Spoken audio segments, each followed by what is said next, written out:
రాకాలోకంకి స్వాగతం. ఈ కంటెంట్ మీకు నచ్చినట్టయితే లైక్ చేయండి, మీ బంధుమిత్రులకి షేర్ చేయండి. ఇప్పటివరకు సబ్స్క్రైబ్ చేసుకోకపోతే సబ్స్క్రైబ్ బటన్ నొక్కండి. అదేవిధంగా బెల్ ఐకాన్ కూడా తప్పనిసరిగా నొక్కండి. జై హింద్ మిత్రులారా. ఫిబ్రవరి 25, 26 ప్రధానమంత్రి టూర్ డైరీలో అత్యంత కీలకమైన డేట్స్ కాబోతున్నాయి. ఎందుకంటే ఆ 2 రోజులు ప్రధానమంత్రి ఇజ్రాయెల్లో పర్యటించబోతున్నారు. పశ్చిమాసియా ప్రస్తుతము భగ్గున మండుతూ అత్యంత ఉద్రిక్త పరిస్థితులు ఉన్న సమయంలో ప్రధానమంత్రి నరేంద్ర మోదీ ఇజ్రాయెల్కి వెళ్ళడము, ఇజ్రాయెల్లో 2 రోజులు సమయం కేటాయించటము, ఈ 2 రోజుల్లో అనేకమైనటువంటి కీలకమైనటువంటి అంశాలతో తన మంచి మిత్రుడుగా చెప్పుకునేటటువంటి ఇజ్రాయెల్ ప్రధానమంత్రి బెన్యామిన్ నెతన్యాహుతో కలిసి సమావేశం కావడం. కాబట్టి ఈ 2 తేదీలు చాలా ముఖ్యమైనవి. బెన్యామిన్ నెతన్యాహు కూడాను మై గుడ్ ఫ్రెండ్ మోదీ అంటున్నారు. ప్రధానమంత్రి నరేంద్ర మోదీ కూడా నెతన్యాహుతో తనకున్నటువంటి సన్నిహిత సంబంధాలని ఎక్కడా ఎప్పుడు ఏ పరిస్థితుల్లోనూ దాచుకోలేదు. సో ఈ సమావేశంలో మామూలుగా వ్యవసాయ రంగంలో సహకారము, జల మేనేజ్మెంట్, వాటర్ మేనేజ్మెంట్ విషయంలో కోఆపరేషన్, ఆర్టిఫిషియల్ ఇంటెలిజెన్స్ విషయంలో పరస్పర సహకారము, సెక్యూరిటీ డిఫెన్స్ పరికరాల సరఫరా ఎగుమతుల విషయంలో చర్చలు ఇవి తప్పనిసరిగా జరుగుతాయి.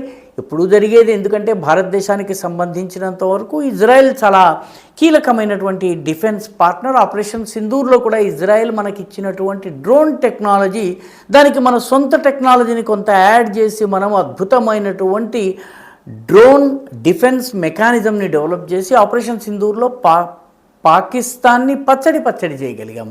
దాని మొత్తము డ్రోన్ దాడుల్ని తిప్పికొట్టగలిగాం. కాబట్టి ఈ నేపథ్యంలో మోదీ పర్యటనకి చాలా ప్రాధాన్యం ఉంది. అయితే వీటన్నిటినీ మించి ఇంకొక ప్రాధాన్యత ఉంది. అదేంటంటే వ్యూహాత్మక భాగస్వామ్యం ఒకటి 2 దేశాల మధ్య రాబోతోంది. దానికి బెన్యామిన్ నెతన్యాహు హెగ్జగన్ ఆఫ్ అలయన్స్ అని ఇంగ్లీష్లో అన్నారు. హెగ్జగన్ అంటే షడ్భుజి, సహకార షడ్భుజి అని మనం ఇంగ్లీష్లో చెప్పవచ్చును. లేకపోతే 6 ముఖాల వ్యూహం అని కూడా చెప్పవచ్చును. 6 ముఖాలు దేవతల సైన్యాధిపతి అయినటువంటి సుబ్రహ్మణ్య స్వామికి ఉంటాయి. 6 ముఖాలు అన్నటువంటి పేరు ఆయనకుంది. కాబట్టి ఈ వ్యూహాత్మక షడ్భుజి ఏదైతే ఉందో, ఈ వ్యూహాత్మక షడ్భుజిలో భారత్ ఇజ్రాయిల్తో భాగస్వామి అవుతుంది అని చెప్పి బెన్యామిన్ నెతన్యాహు ప్రకటించారు. భారత ఇజ్రాయిల్లు పరస్పర సహకారం విషయంలో వ్యూహాత్మక సహకారము, భద్రతాపరమైన సహకారము, రణనీతిపరమైనటువంటి సహకారం చేస్తాయని చెప్పి 6 దేశాలతో కూడినటువంటి ఒక కూటమిని తయారు చేస్తామని చెప్తున్నారు. దీనిలో అతి కీలకమైనటువంటి దేశము భారత్, దాని తర్వాత ఇజ్రాయెల్ ఉండబోతోంది, గ్రీస్, సైప్రస్, ఈ 2 దేశాలు ఉంటాయి. ఈ 2 కూడాను వాస్తవానికి ఇస్లామిక్ దేశమైన తుర్కియాకి చాలా దగ్గరగా ఉండి ఆగర్భ శత్రుత్వం ఉన్నటువంటి దేశాలు.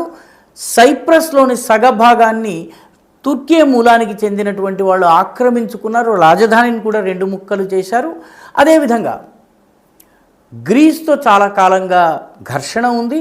ఈ 2 దేశాలు ఈ కూటమిలో ఉండడము తుర్కియాకి చెక్ పెట్టడము, తుర్కియా సహకరిస్తున్నటువంటి అజర్బైజాన్కి చెక్ పెట్టడము, తుర్కియా పూర్తి సహకారంతో ఆర్మీనియాపై దాడి చేస్తున్నటువంటి అజర్బైజాన్కి చెక్ పెట్టడం.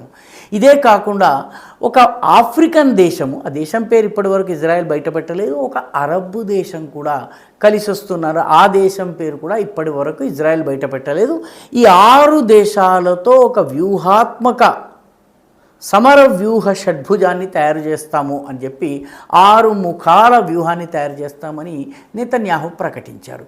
దీని ద్వారా ఆర్థిక సహకారము, దౌత్యపరమైనటువంటి అలైన్మెంట్, కలిసి పనిచేయటము, అదేవిధంగా భద్రతాపరమైనటువంటి సహకారము, ఈ 3 సాధ్యమవుతాయని నెతన్యాహు చెప్తున్నారు. ఇందులో ముఖ్యంగా నెతన్యాహు చెప్తున్న దాని ప్రకారము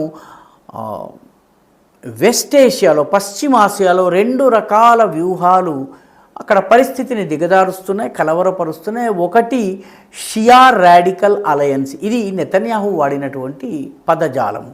షియా రాడికల్ అలయన్స్ అంటే ఇరాన్ ఉంది, ఇరాన్తో పాటు 3 హెచ్చులు హమాస్, హిజ్బుల్లా, అదేవిధంగా మూడవదైనటువంటి హూథీలు, యెమెన్లో ఉన్న హూథీలు, గజాలో ఉన్నటువంటి హమాస్, అదేవిధంగా దక్షిణ లెబనాన్లో ఉన్నటువంటి హెజ్బుల్లా, ఈ మూడింటితో పాటు ఇరాన్ కలిసి ఒక రాడికల్ షియా కూటమిగా ఏర్పడ్డాయి. దీనివల్ల ఇజ్రాయెల్కి మధ్యప్రాచ్యం లేదా వెస్ట్ ఏషియా యొక్క శాంతికి భంగం కలుగుతోంది. ఈ రాడికల్ ఇస్లాం యొక్క ప్రభావం దక్షిణాసియా దాకా వెళ్ళేటటువంటి అవకాశం ఉంది. కాబట్టి భారత్ సహకారం కూడా తప్పనిసరి. ఇది ఒకటి. రెండవ కూటమి రాడికల్ సున్నీ యాక్సిస్, రాడికల్ సున్నీ కూటమి అంటున్నారు. అయితే ఈ సున్నీ కూటమిలో ఎవరెవరు ఉన్నారు? నెతన్యాహు ఇప్పటి వరకు చెప్పడం లేదు. అయితే సౌదీ అరేబియా, తుర్కీ, పాకిస్తాన్ ఇలాంటి దేశాలు, మతోన్మాదము బాగా ప్రబలి ఉన్నటువంటి దేశాలన్నీ కలిసి ఒక కూటమిగా ఏర్పాటవుతున్నాయి. ఇది ఇజ్రాయెల్కి, అదేవిధంగా పశ్చిమాసియాకి శాంతికి భంగకరము. అదేవిధంగా దీని ప్రభావము, పశ్చిమాసియా పరిణామాల ప్రభావం భారత్ పైన, సౌత్ ఏషియా పైన కూడా ఉంటుంది. కాబట్టి ఈ 6 దేశాలు కలిసి రావాలి అని ఇజ్రాయెల్ ప్రతిపాదిస్తోంది. ఇప్పటికే ఈ ప్రాంతం విషయంలో భారతదేశం India middle east economic corridor విషయంలో చాలా చర్చలు జరిపింది. అయితే ఈ ఇరాన్తో జరుగుతున్నటువంటి యుద్ధం కావచ్చును, ఈ గల్ఫ్లో ఉన్న ఉద్రిక్తతల కారణంగా ఆ ప్రాజెక్టు ముందుకెళ్ళలేదు.